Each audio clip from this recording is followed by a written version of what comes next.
77મો પ્રજાસત્તાક દિવસ છે।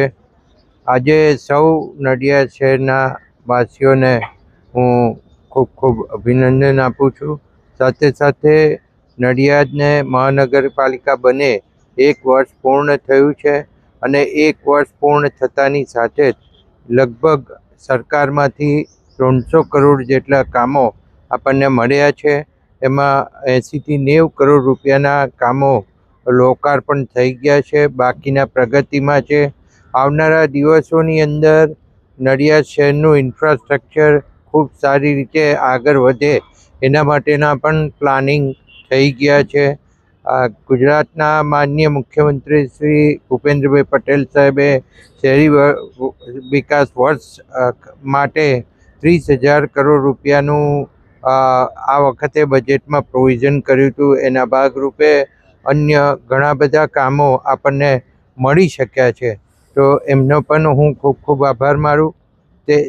તેની સાથે દેશના વડાપ્રધાન નરેન્દ્રભાઈ મોદી સાહેબે જે રીતે દેશને આગળ લઈ જઈ રહ્યા છે, સમગ્ર વર્લ્ડની અંદર આપણે જોઈ રહ્યા છીએ કે ભારત દેશ એક એવો દેશ છે જેની પ્રગતિ થઈ રહી છે। અર્થતંત્ર ખૂબ સારી રીતે આગળ વધી રહ્યું છે।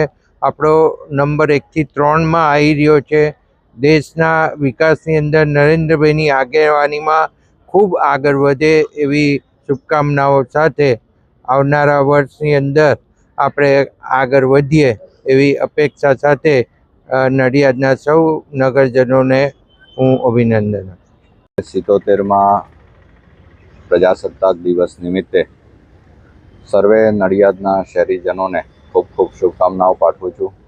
સાથે સાથે સરદાર વલ્લભભાઈ પટેલ સાહેબની જન્મભૂમિ સાક્ષર નગરી અને સંતરામ મહારાજની દિવ્ય જ્યોતિની અનુભૂતિ અને એના આશીર્વાદથી આપણે જ્યારથી કોર્પોરેશન બન્યું ત્યારથી 1 વર્ષમાં ખૂબ જ વિકાસના કામો હાથ ધર્યા છે। 350 કરોડથી ઉપરના કામો જે હાથ ધરવામાં આવ્યા છે તેનો નગરજનોને ચિતાર આપ્યો છે। સ્વચ્છતા અને સુંદરતા શહેરની વધે, પર્યાવરણની જાળવણી થાય, લોકોની સુખાકારી વધે અને તમામ લોકોના લાઇવલીહુડ માટે નગરપાલિકાથી મહાનગરપાલિકા બન્યા પછી નડિયાદ મ્યુનિસિપલ કોર્પોરેશન કટિબદ્ધ છે અને શહેરીજનોનો પણ ખૂબ સહકાર મળ્યો છે। ત્યારે આ પ્રજાસત્તાક દિન નિમિત્તે હું શહેરીજનોનો પણ ખૂબ ખૂબ આભાર માનું છું। જય ભારત, જય જય ગરવી ગુજરાત। આજે મૂકબધિર બાળકો અને યુવાનો જે છે નડિયાદ શહેરમાં એમને ખાસ બોલાવવામાં આવ્યા હતા અને એમની સાઇન લેંગ્વેજમાં પણ આપણે રાષ્ટ્રગાન કરી અને સંવેદનશીલતાનો એક પરિચય આપ્યો છે। સાથે સાથે આપણા ધારાસભ્યશ્રી પણ આ કાર્યક્રમમાં ખાસ ઉપસ્થિત રહ્યા, એ માટે હું એમનો પણ આભાર માનું છું અને એમની સંવેદનશીલતાને પણ બિરદાવું છું।